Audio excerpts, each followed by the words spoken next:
Hello class 10, this is your chemistry class and we are discussing about chemical calculations. So let's continue the class. So today our topic is application of Avogadro's law. Application of Avogadro's law. Application of Avogadro's law. So the first application in Avogadro's law is determination of atomicity or elementary gases. Okay, determination of atomicity of elementary gases. So atomicity of an element we can determine by the application of Avogadro's law. So determine the atomicity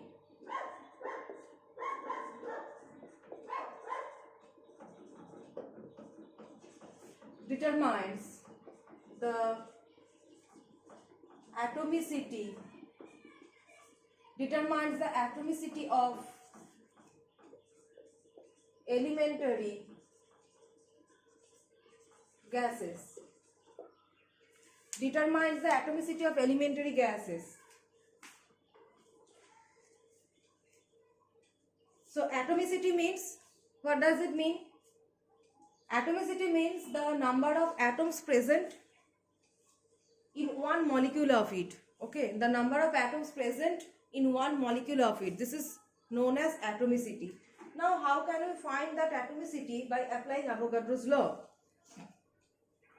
So, to find out the atomicity of any elementary gas molecule, we have to consider any general equation. Suppose the formation of water vapor. So, hydrogen gas and oxygen gas combines to form the water vapor. So, we have to consider the balanced chemical equation for the formation of water vapor. So, what is that equation? That hydrogen, so it is that hydrogen reacts with half of oxygen giving H2O. All are in the gaseous state. All are in the gaseous state. So for the formation of water vapor, this is the balanced equation. Hydrogen and oxygen combine to form the water vapor, right?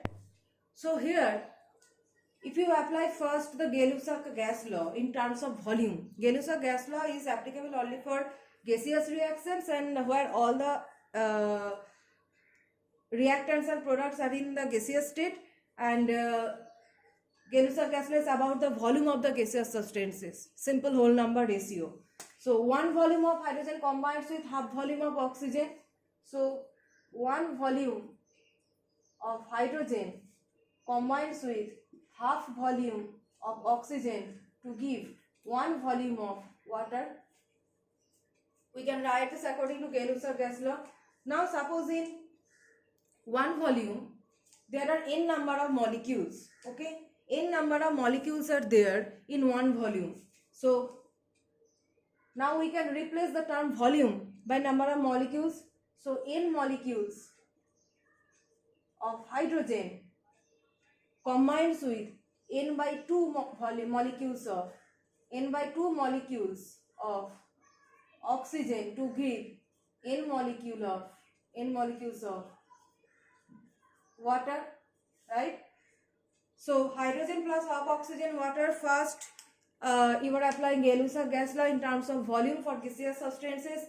Next you are applying the number of molecules term according to Avogadro's law, that equal volume of every substance will contain equal number of molecules under similar conditions of temperature and pressure. So if one volume of hydrogen contains n molecules, so half volume of oxygen will contain n by 2 molecules. Now cancel out the n.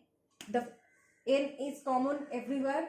N is common. So cancel out the n, and it will be one molecule of hydrogen reacts with half molecule of oxygen and giving one molecule of water. This thing we can write.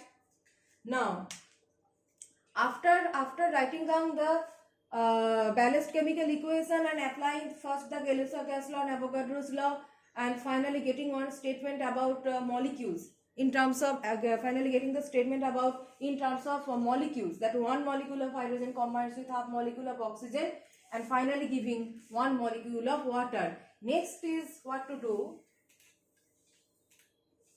We have to find out the weight of water molecule.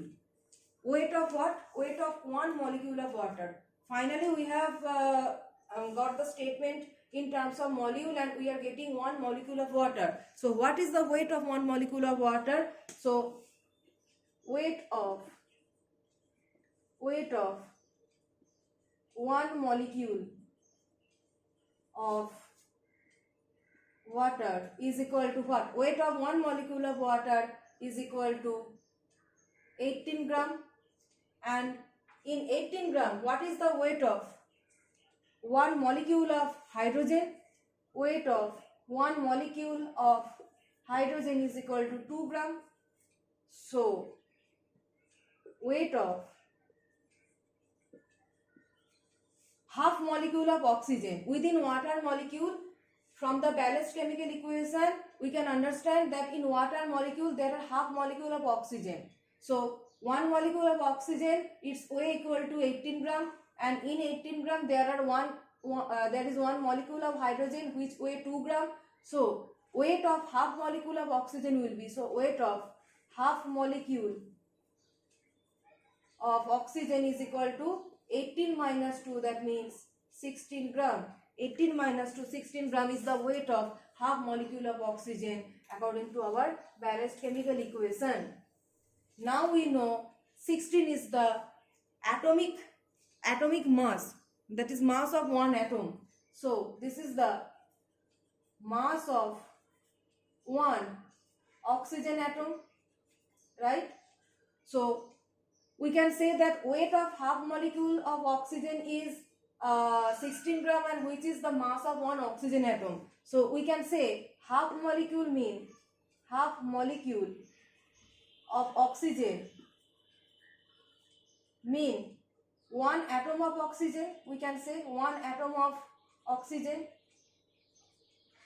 right? Half molecule of oxygen, as half molecule of oxygen, its weight equal to 16 gram, that means it is atomic oxygen. So as half molecule of oxygen is equal to one atom of oxygen, so one molecule of oxygen means two atom of oxygen. So one molecule of oxygen means two atom of oxygen.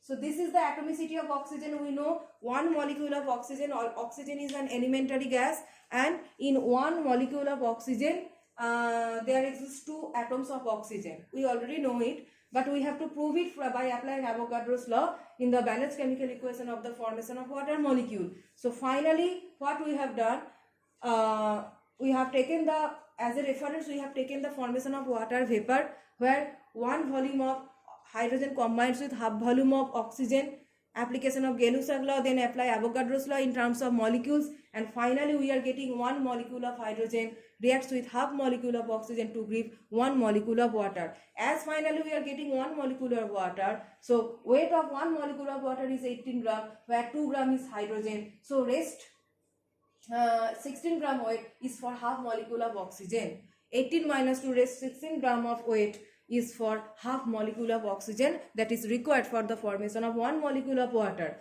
So 16 gram is also the atomic mass of oxygen, mass of one atom of oxygen. So we can correlate these two and can say that half molecule of oxygen means actually one atom of oxygen. So one molecule, total one molecule of oxygen means two atom of oxygen. So molecular oxygen is diatomic. Molecular oxygen, one molecule of oxygen, two atoms. So molecular oxygen is diatomic. There exist two atoms of oxygen. In this way we can apply the Avogadro's law to find out the atomicity of any elementary gas molecule. Okay, so oxygen, finally your statement will be oxygen gas is diatomic, and we have found it from Avogadro's law, application of Avogadro's law. Okay, so rest of the applications of Avogadro's law we will discuss in the next class.